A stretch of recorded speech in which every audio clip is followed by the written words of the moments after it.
Okay guys, welcome to Pear in Wiltshire. This is our first wedding venue that we looked at. So we're walking in now. This is like the main entrance hall, lobby. It's really nice, open airy sort of feeling. Yeah, when you walk in, you walk down a long hallway past the reception to that area. This bit is where the bride and the bridal party get ready. So the bit that I found was a bit annoying is the fact that this is at the very top of the building. So to get stuff up there, to get your contractors and stuff that you need to get up there, it'd be quite difficult to get there. There's no lift access either, so... Hence why little man is in my arms, and we didn't have him in his pram like we would have liked to have. This is where the groom and his groomsmen will get ready. This one is on the ground floor, so... I really liked this space, and I thought it was really cool. This would be used in the evening as well. So it's like a breakout zone, so we thought they'd be really good for young kids. So this is coming out of the... it's in the ceremony. Ceremony, that's the word that I was thinking of. I didn't like it. It's really beautiful, but it's not us. I think it was a bit too glitzy. It was a bit too glitzy. I also found the fact that, again, there isn't very good disabled access. Wow, there's a lot of spinning there. Sorry. Yeah, the disabled access, if you see these paths here, these are the disabled access. They're not very wide, and we have people in our family who do require disabled access, so... This is like the bar cocktail section, which I thought was really nice. They've recently done this place up. It's really new. When we went, it only just opened for taking as a bespoke wedding venue. So everything was really nice, really nice finishes. And this space was the real reason why we actually came and looked at this venue. We really liked the pictures online. Yeah, this is the room that brought us to it. Yeah, and we love this open plan and the black windows and all the doors that open up out onto the gardens, which you can actually get married out there as well. I think we show that in a bit. But yeah, it's really nice open plan spaces. And it's not a particularly ridiculous pricing either. And no, all of the venues that we went to look at were kind of a similar price range. This is the outdoor area. This is where your evening meals, obviously you've got a fire pit there.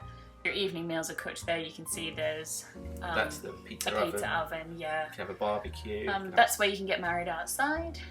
The grounds are beautiful. So this is the honeymoon suite, which is really nice, well finished and well appointed.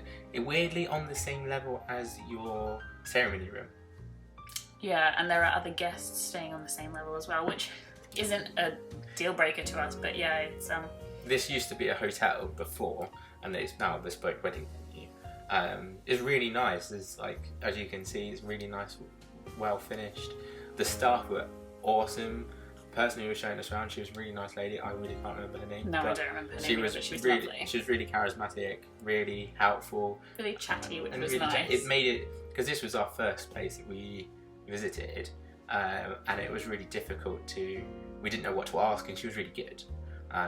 Also, as you can probably tell from how we're videoing, we're a bit awkward because we're we don't know if this is, but we really enjoyed it. This is guest accommodation, so yeah. Okay, so now we can have a quick look at the brochure and all the materials that come along with Pear Tree. This is what we were given. It's very nice, actually. We liked this. We were very impressed. It's got one of those little thingy doofers at the back, which I thought was quite cool. Undid it already because nobody needs it takes 4 years, but anyway. So yeah, so you get a nice little pack that tells you all about the packages, the information about the venue itself, and a brief catering. Really good description of all the menus, options, and Pear Tree, Siren Cot, and Clock Button all have very similar, if not the same. They have the same menus. Same menus. It's the same. Same packages, isn't it? Same company. It's the same thing that is in now. The thing to remember with some of these venues, and Pear Tree is one of them, you have to go with their caterer. You cannot get an outside caterer. And it also restricts you as well with what you can bring in food-wise. So if you want a sweet cart, you have to get them to source it. Them to source all of the food. So you could bring your sweetie cart, but they would have to source the sweets. Yeah. And likewise for ice cream and stuff like that. But they do have an ice cream cart. They do have an ice cream cart. The exceptions are cake. Yeah. You bring your own cake. Not every venue is like that. I have heard some venues you have to source your cake through them as well. or from one of their approved suppliers. But what was the other thing? If you want a favours. cheesecake, if you want a cheese like a wheel cheese yeah. wheel cake thing, if you want that, you have to get that through them. Also, if you have edible favours, I think they said to us pre-packaged edible favours, so like pre-packaged sweets or something like that, is fine. Alcoholic favours, they source them. Okay, so yeah, you just gotta, these are the questions to ask your venues. If you have your heart set on something, make sure you're asking your venues, because make sure you ask about like decibel restrictions, noise restrictions, like time cut-off times, and like what you can and can't do in the evening outside of the venue. Because for example, the venue that we have booked is not a deal breaker for us, but you can't have sparklers after 7 p.m. Well, no. We're getting married in summer, and the sun won't set until like 9:30, 10 o'clock. So apparently it disturbs the cows. No, they said there was a noise restriction. They said about the Sparklers cows. aren't noisy. I don't know. Because it's a Anyway, farm. Anyway, we're not talking about that venue at the moment. We're talking sorry. about Pear Tree. Spoiler alert, we didn't book Pear Tree.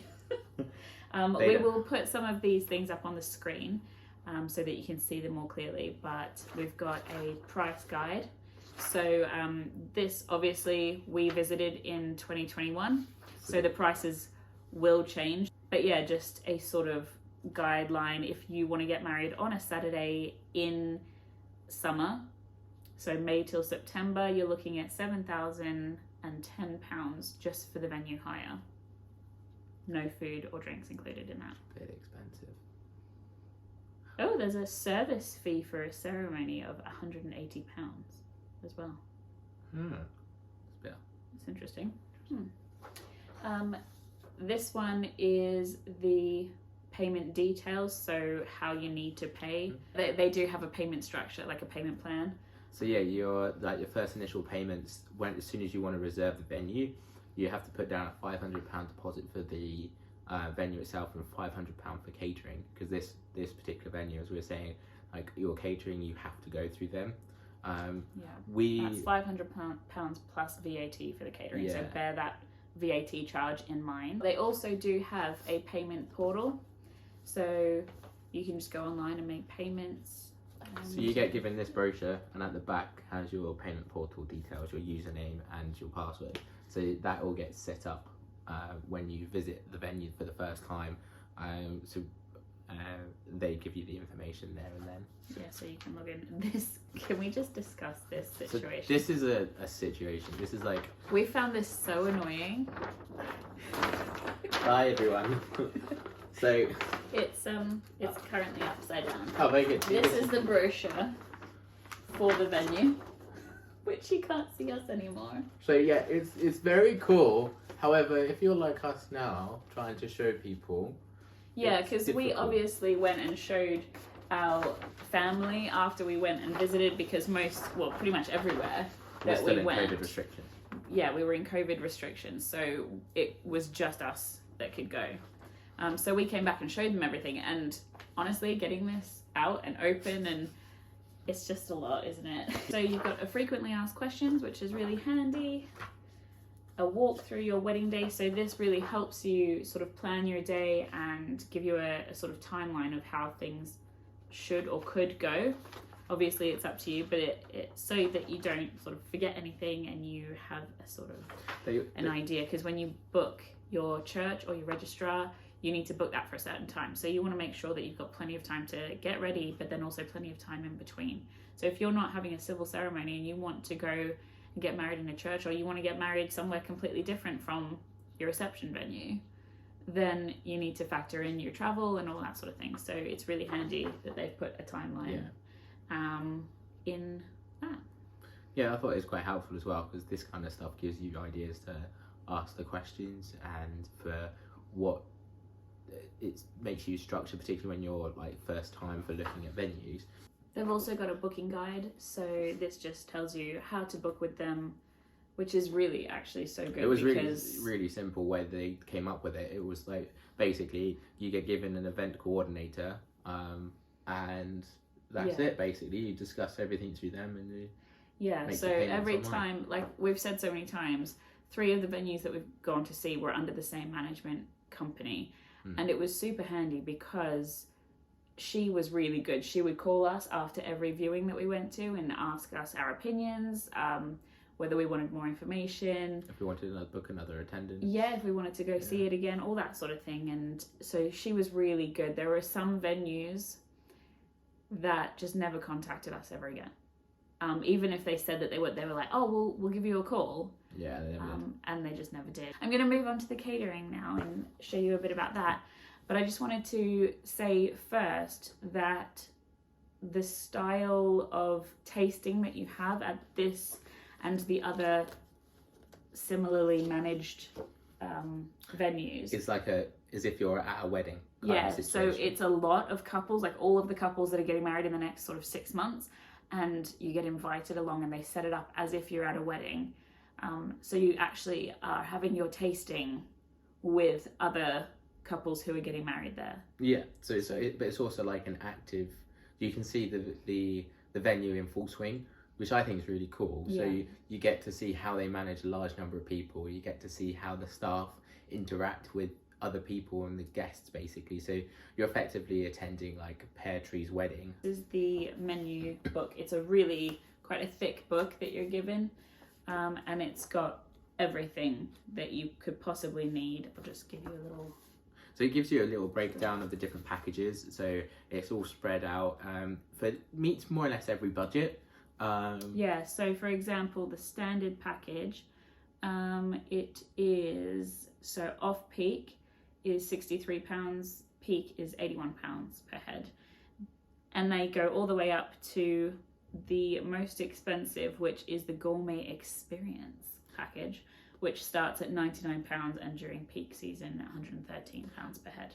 When you look at the brochure and stuff, it's got colour codes, so it's really helpful. Yeah. When you're flicking through the book, you can see which ones are included in standard and which ones are included in the most expensive. Also, which was something that was interesting when we were going around, you can sort of do a pick and mix. So if you want, like, you like fish and chips, for instance, or burger and chips, like, you can get that off of the standard menu, but for instance, you want to have the gourmet drinks package, you can add that in. Obviously, it's going to take you off of the price plan, but you can... It is bespoke to you. So this is their pricing plan, but they will sit down with you and create a bespoke menu for you based sort of around this. Bear in mind, with all of the catering, any prices that we say, they don't include VAT. Yeah. So you do need to add that on. In here, you've got your children's menu, you've got a casual dining menu, which is more like served family style, where they have all bowls and stuff on the table, isn't it? Or something like that. Vegetarian and vegan menu.